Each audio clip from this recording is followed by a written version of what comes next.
next performer. He is a writer and an artist, and he's probably going to leave early to go home and watch Roseanne. Welcome, Nolan Standup!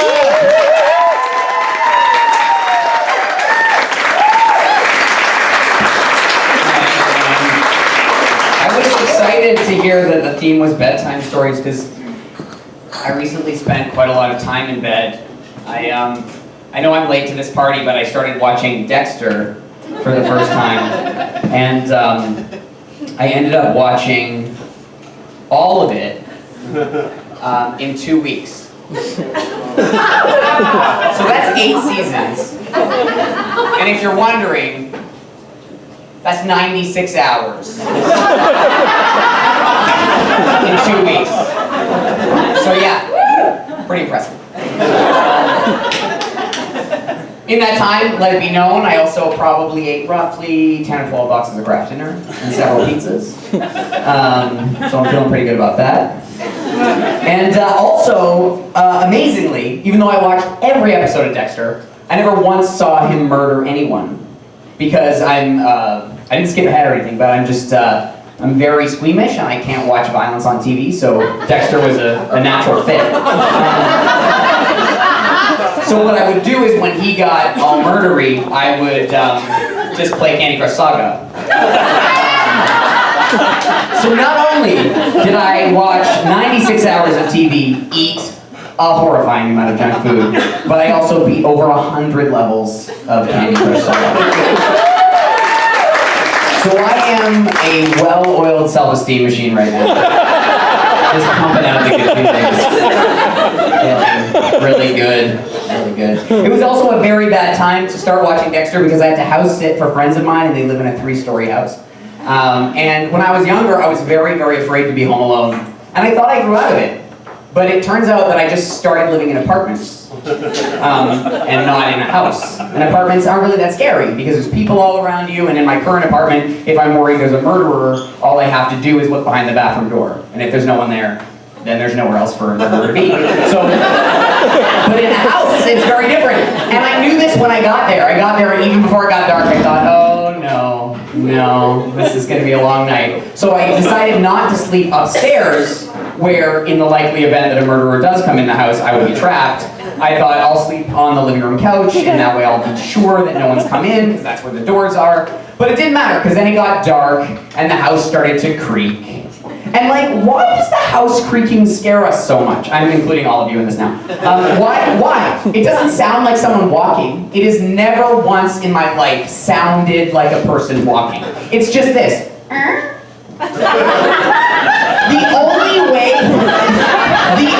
way for a hiding human to make that noise is if they are standing completely still, and once every 20 to 30 minutes, they just shift their weight.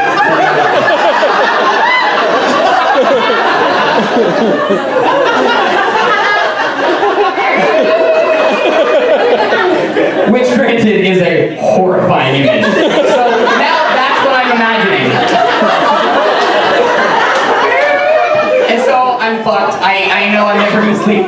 It's like 11, and then it's midnight, and then it's 1, and then it's 2, and then it's 3, and then it's 4 o'clock in the morning, and I'm still awake, and suddenly it occurs to me, how fucking patient do I think this murderer is? That they're just waiting me out. They're just waiting me out. You can't even do that if you're a murderer. If there's one thing I learned from Dexter, it's a lot of work. You gotta clean up. Even after this murderer hiding in the house murders me, he's got a lot of work ahead of him. Or she could be a lady murderer, or they could be a non-binary murderer. Totally possible.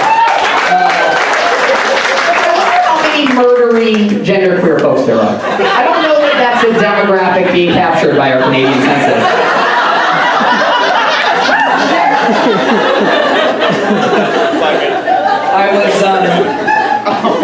I was in the paper chase the other day. That's how old this joke is. And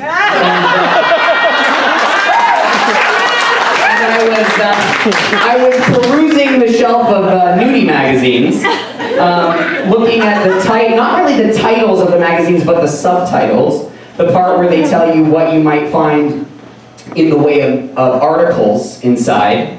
And one of the subtitles really caught my eye. It just said, wet panties were her downfall. Wet panties were her downfall. And I didn't buy the magazine, but I really regret it. Because ever since then, and as you know, it's quite a while ago now, I have some lingering questions. How exactly might wet panties be a person's downfall? I mean, wet panties can be a nuisance. They could be a delight.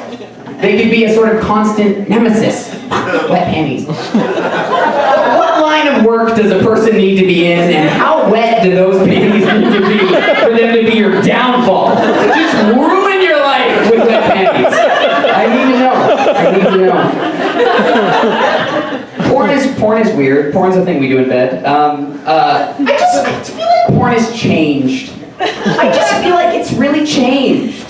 I don't know, maybe I've changed. I don't know. It's not the same. It used to be so nice. It used to just be so nice to watch porn. It used to be like a little special treat. Like, I think I'll masturbate with porn today. Like, that'll be fun. Because it wasn't always, because you couldn't be always. It was like, you know, you had like 2 tapes.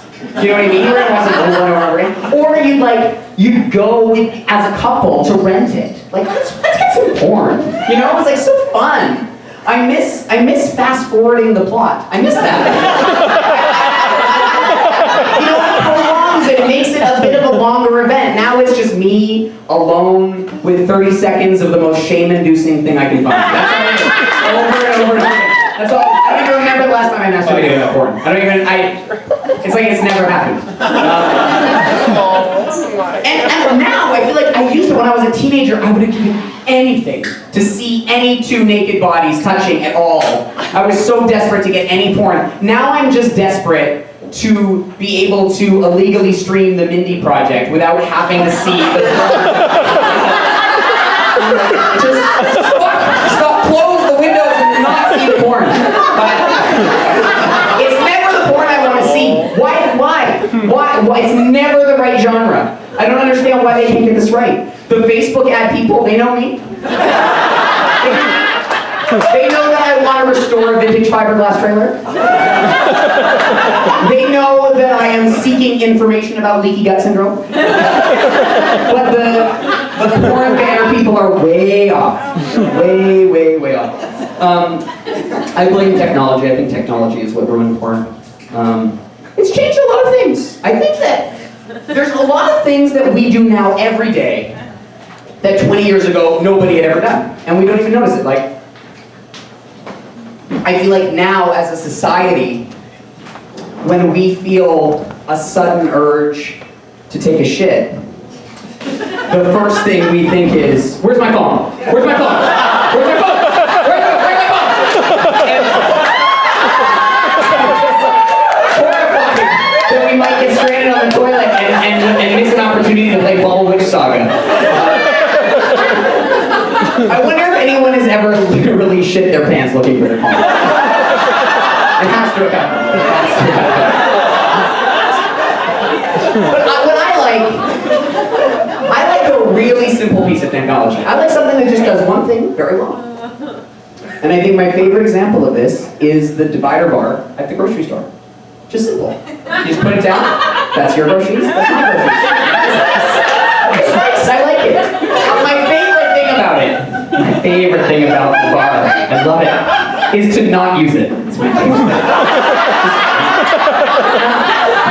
Just not put it down. Just no. Don't think I'm gonna use it. Don't think I'm gonna use it. Are you gonna use it? Yes, you are. Yes, you are. I dare you. Next time you go, don't put the bar down. I promise you. I promise you the other person will. I promise you, it's like a game of chicken. And nobody will just leave well enough alone. They gotta have it there. And nobody just puts it down either. Watch them. Nobody's just like, yeah. Put that there. That'll be nice. That'll be useful. Put it there. No, there's always anxiety. There's always... It's always like that. There's always a stress. There's always a stress. And what I find funny about that is it's completely unnecessary. We don't need the bar.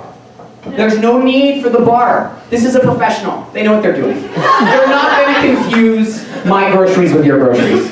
They're not gonna think that your arugula and Greek yogurt and Calabrese olives are with my BOGO, our compliments root beer, and 6 packages of Mr. Noodle. They're not going to. There's no way. Not only is there a literal foot of space between your groceries and mine, but there is a chasm of dignity. Thank you very much. This has been very fun.